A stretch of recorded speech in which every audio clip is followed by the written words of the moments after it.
Hello everyone, and welcome to A Fistful of Dice. My name is Matt. I am joined today by my good friend Barker from Be a Better Game Master. That's me. And we're going to do another episode of Telltale Trinkets. I'm excited about it. You were here for the inaugural episode of Telltale Trinkets. On this couch. On this very couch, but not in this very room. Not in this room. It's a whole new room. Whole new room. This is the first video in this new room, actually. It's a whole new room. That's what this is. This is a singing video with abs. With a magic carpet on the table. With the magic carpet. Ooh. Magic area rug. Magic area rug. Exactly. To be more specific.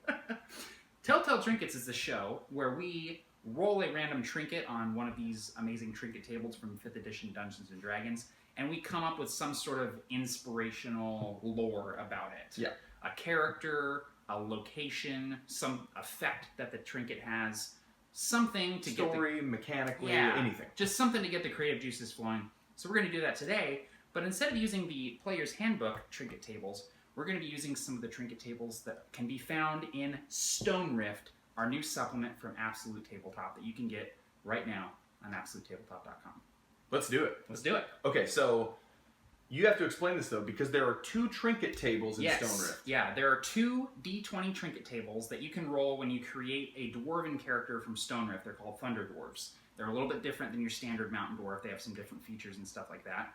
The trinket tables are tied to the sort of the class system in Stone Rift. There's the labor clans and the noble clans, and they sort of serve 2 different purposes. So there's a roll table of trinkets for each of those different types of clans. So I think we're going to roll 1 on each. Let's do labor. Let's kick it off with labor. Let's do labor.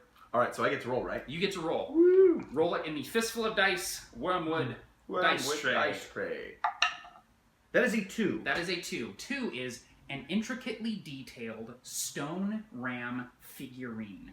Ah, right. So a little figurine. Little pop. Little Funko Pop. Little funk pop. That is made of stone, and it's a ram. So okay, what can we do with that? Let's think for a second. The first thing I immediately thought of was some sort of child's toy. Yeah, okay. I like the idea of a stone ram being given to a child, but not just to play with, almost like you hear stories about, giving a child, like a baby, a small, a bow. Yeah, right. Because that baby will be raised to be an archer in this society. Like a little heirloom that they're given right off the bat. Yes. So why would a labor, a blue-collar thunder dwarf infant be given a stone ram? My inclination with that is to say that maybe they were born into a clan that specializes in like breeding and training rams. Oh yeah. So they're given a little stone ram to basically be like, you're going to take over the family business. You're gonna be working with rams, training them, rearing them. And there's actually a clan in Stone Rift. I think it's the Stone Raft is a very bad idea for sailing. Don't make a stone raft. Don't do it. Don't ever do that. It's just physically. I think it's the Stormhammers actually are the main clan of ram rearers. Okay, cool. In Stone Rift, so maybe your character might be a Stormhammer. Awesome, and you can do that with anything. Like, let's say you're like, oh, I don't want a stone ram. Yeah. Let's say I want a wooden hammer. Yeah. Or a wooden pickaxe or something like that. Like, to almost like it reeks of caste system. Exactly. That's exactly what I was thinking of, because it's like, the child is born and you're essentially thrusting something into their hand that is like, this is what your life is going to be. And dwarves are not short-lived. This is like, hey, the next 5-6 centuries, here's what you're going to be doing. Here's your stone ram. Yeah, here's your stone ram.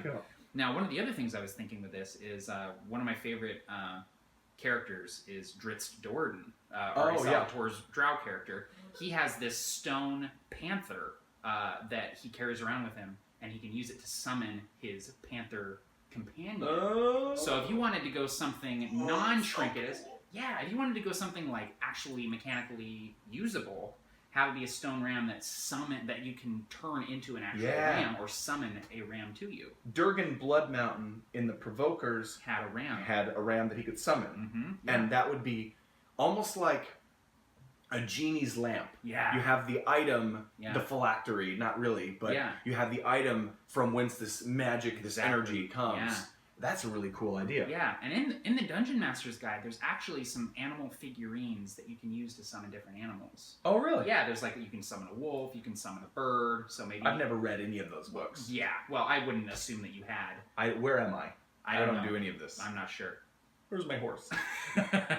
The another thing I was thinking also is like when you're approaching your trinket, usually you're in the mindset of a player. Yeah, right. And that's why I like how you jumped into, you know, the labor caste system of you're going to be raising and rearing rams your entire life. Yeah. That's a nice little character background story. Exactly. What you said, the summoning the ram, that's a cool way to infuse your mechanics with some life. Yeah. You know? Like that's a cool item for your players to find. Yes, if you're exactly. a game master, you know? Exactly.